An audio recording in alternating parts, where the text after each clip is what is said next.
Di Osaka, sebuah keluarga Yakuza paling ditakuti tengah merayakan pesta. Semua orang tersenyum senang menyambut si putri kecil yang baru lahir ke dunia. Namun tak berselang lama, tiba-tiba terdengar tembakan dan terjadilah pembantaian secara membabi buta. Hari itu darah berceceran di mana-mana hingga tanah berubah warna.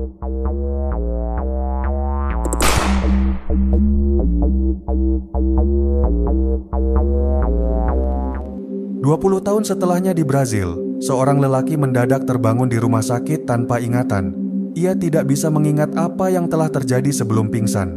Si lelaki lantas mencoba keluar namun berhasil dihadang. Entah apa yang telah ia lakukan hingga punya banyak luka tebasan di badan. Di waktu yang sama di kawasan warga Jepang di Brazil, seorang perempuan bernama Akemi dilatih oleh gurunya dalam ilmu pedang. Ia adalah seorang yatim yang dititipkan oleh kakeknya yang baru saja meninggal. Akemi selalu dilatih dengan keras hingga seolah ia ingin menyerah dan menghentikan latihan. Namun gurunya berkata bahwa kakeknya punya alasan mengapa ia harus kuat dan tak terkalahkan. Sementara itu di Jepang, seorang Yakuza bernama Takeshi baru saja mendapat laporan. Ia kemudian turun memeriksa seorang bawahan yang ia siksa sebab pengkhianatan. Namun sebelum nyawanya melayang, sang bawahan bernama Yoshiaki membisikkan sebuah rahasia mengejutkan. Bahwa apa yang selama ini Takeshi rahasiakan telah diketahui oleh bos besar. Seorang pembunuh bayaran juga telah diutus oleh sang bos secara diam-diam. Takeshi menjadi sangat marah dan langsung mengeksekusi semua orang dalam ruangan. Sedangkan Akemi yang baru selesai latihan, terlambat datang ke toko tempatnya bekerja. Ia kemudian didatangi sahabatnya untuk membicarakan masalah asmara. Namun Akemi berkata bahwa ia tidak punya waktu untuk memikirkan soal cinta. Akemi masih tidak bisa mengobati luka atas kematian kakeknya. Sepulangnya, Akemi pun memanjatkan doa dengan kenangan yang masih tersisa. Di rumah sakit, si lelaki amnesia yang sudah diborgol didatangi oleh dokter dan penyidik dari kepolisian. Mereka memberikan sebuah pedang karena itulah benda yang ia pegang saat pingsan. Namun si lelaki berkata bahwa ia tidak bisa mengingat apapun selain kekosongan.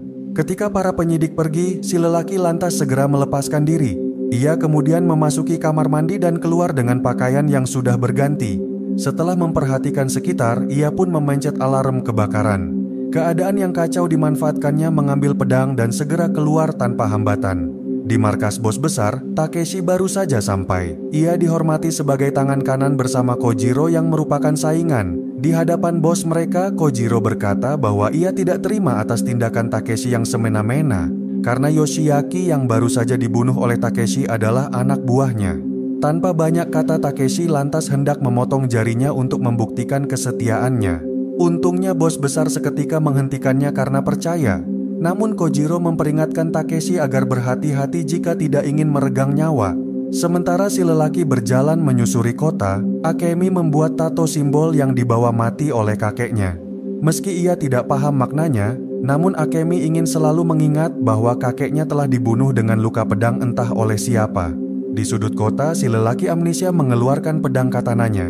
Ia kemudian membuka perban yang menguak banyak luka gores di muka. Beberapa hari setelahnya, Akemi yang berulang tahun diajak berpesta ke diskotik oleh sahabatnya. Ia kemudian menaiki panggung dan bernyanyi dengan ceria. Namun seorang lelaki tak dikenal tiba-tiba mengganggu dan melecehkannya. Akemi pun menghajarnya seketika dan melumpuhkan komplotannya. Untungnya mereka segera dihentikan oleh petugas sebelum ada korban jiwa.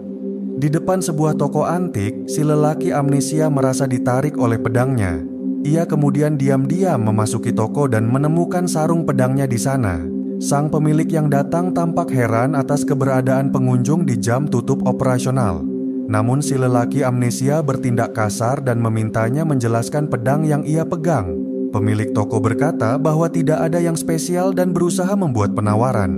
Sayangnya si lelaki amnesia hanya ingin penjelasan dan tidak butuh uang.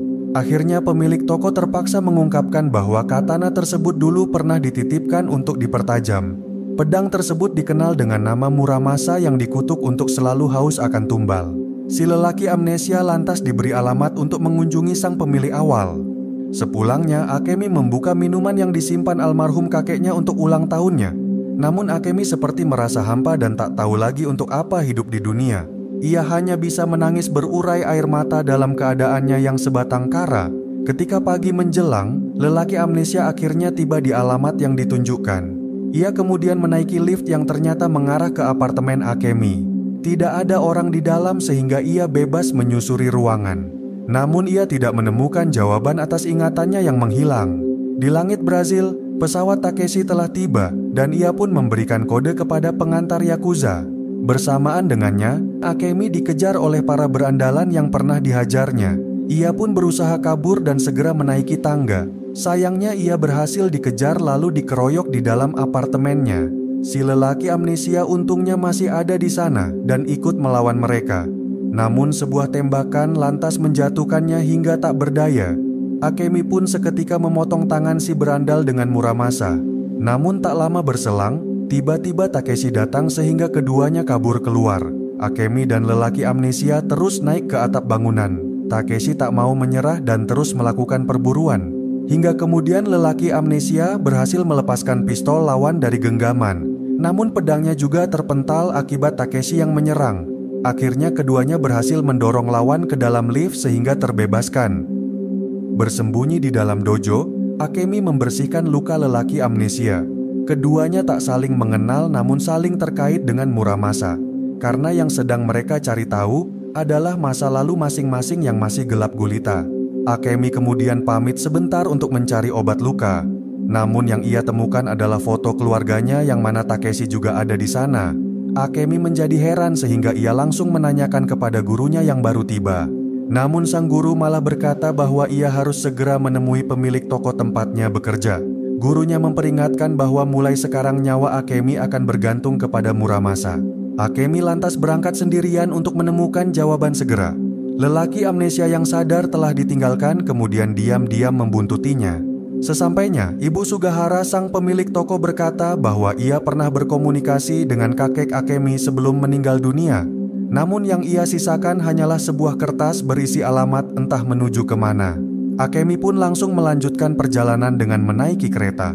Sementara itu di apartemennya, para polisi yang mendokumentasikan barang bukti tiba-tiba didatangi oleh Kojiro. Ia rupanya sedang memburu target yang wajahnya telah ia temukan dalam sebuah foto.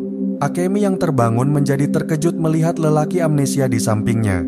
Di dalam perjalanan si lelaki berkata bahwa ia tidak punya pilihan lain untuk mengembalikan ingatannya. Satu-satunya jalan adalah hanya dengan mengikuti kemana sang katana membawa. Keduanya kemudian tiba di sebuah perkampungan tua.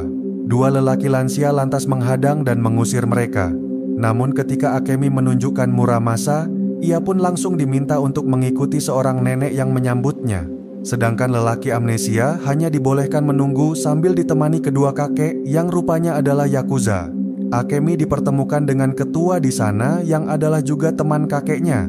Akemi pun menanyakan tentang kakeknya dan tentang Takeshi yang memburunya. Namun ia hanya berkata bahwa dalam dunia Yakuza, kawan dan lawan bisa berubah secara tiba-tiba.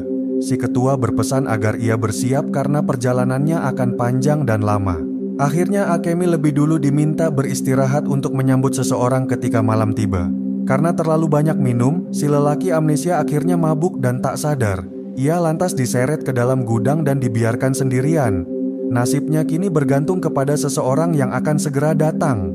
Malam itu Akemi kembali dibawa oleh si nenek ke sebuah pemakaman. Ia kemudian ditinggal untuk mencari tahu sendiri atas pertanyaan tentang masa silam. Akemi lantas menemukan nisan kakeknya yang memiliki kotak penyimpanan. Di sana terdapat potongan koran yang menguak bahwa ternyata Akemi adalah putri dari kelompok Yakuza terbesar yang dulu dibantai. Di dalam gudang, lelaki amnesia mulai sadar namun ia terkunci di dalam. Sedangkan Akemi segera mengangkat pedang melihat seseorang datang, yang rupanya adalah Takeshi yang mendekat tanpa menyerang. Melihat gerombolan orang di kejauhan, Takeshi lantas meminta Akemi untuk mencari persembunyian. Mereka adalah anak buah Kojiro yang telah menangkap ketua perkampungan. Lelaki amnesia pun menyaksikan bahwa semua orang telah meninggal. Akemi dan Takeshi berhasil melumpuhkan lawan tanpa suara. Namun banyaknya musuh memaksa Takeshi memakai pistolnya. Akhirnya tembak-menembak pun terjadi di antara mereka. Kojiro memaksa ketua untuk memberitahu di mana Akemi dan Takeshi berada. Namun ia tidak mau bicara sehingga ia pun dipenggal seketika. Akemi dan Takeshi yang hendak kabur berhasil dihadang dengan tembakan. Untungnya lelaki amnesia kemudian datang dan melumpuhkan lawan. Takeshi pun membawa Akemi ke dalam mobil dan langsung kabur ke dalam kegelapan. Ketika pagi menjelang, Takeshi menceritakan bahwa dulu Akemi berhasil disembunyikan ketika terjadi pembantaian. Takeshi kemudian pura-pura bersumpah setia kepada sang pengkhianat yang sekarang adalah bos besar. Namun keberadaan Akemi terkuak sehingga kakeknya dihabisi oleh pembunuh bayaran, yang tidak lain adalah lelaki amnesia yang kini kehilangan ingatan. Namun entah mengapa kini ia malah membela Akemi tanpa alasan. Keduanya melanjutkan perjalanan untuk terbang ke Jepang. Akemi harus pulang demi membangkitkan klannya dari penindasan, yang mana satu-satunya jalan adalah hanya dengan perang. Namun tanpa Takeshi sadar, Akemi diam-diam telah menghilang. Ia rupanya pergi ke dojo dan menemukan gurunya sudah meninggal. Lelaki amnesia yang datang membuat Akemi marah dan langsung menyerang. Si lelaki berusaha menghindar sambil menjelaskan, namun Akemi tak mau mendengar. Takeshi kemudian juga tiba dan hendak mengakhiri nyawa si lelaki amnesia. Namun Akemi mencegah dan mengampuninya. Setelah kembali menyarungkan Muramasa, Akemi bersama Takeshi berangkat menuju landasan helikopter di lantai atas. Mereka dipandu oleh seorang lelaki melewati berbagai ruangan penuh dosa. Namun ternyata para pembunuh bayaran telah menunggu dan langsung menyerang seketika. Pertarungan pun terjadi di antara dua pihak secara membabi buta. Hingga akhirnya Akemi dan Takeshi berhasil membuat lawan jatuh tak berdaya. Dengan sisa tenaga, Akemi menuntun Takeshi naik melalui tangga. Namun keduanya kemudian disambut oleh Kojiro bersama anak buahnya. Si lelaki amnesia juga telah ditahan bersama mereka. Setelah sekian lama bersaing, kedua petinggi Yakuza tersebut akhirnya menemukan momentum untuk menentukan sang pemenang. Sayangnya energi Takeshi sudah habis dan tidak mungkin melawan. Kojiro pun tanpa ampun menusuknya agar menemui ajal. Dalam sekarat, Takeshi bersumpah atas nama klan sebelum akhirnya roboh ke lantai. Kini tinggal Akemi sendirian bersama Muramasa yang dipegangnya dengan kencang. Tidak ada lagi harapan baginya untuk menang. Namun tiba-tiba lelaki amnesia melawan dan berhasil membunuh kedua pengawal.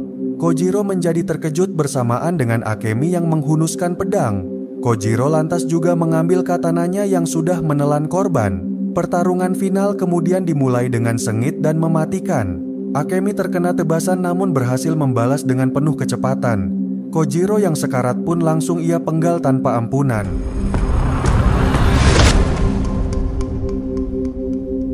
Setelahnya, Akemi mendekati lelaki amnesia yang bersumpah bahwa ia tidak membunuh gurunya. Akemi lantas berkata bahwa sejak sekarang ia akan dipanggil Shiro sebagai nama barunya. Helikopter kemudian tiba untuk menjemput mereka menuju perang Yakuza.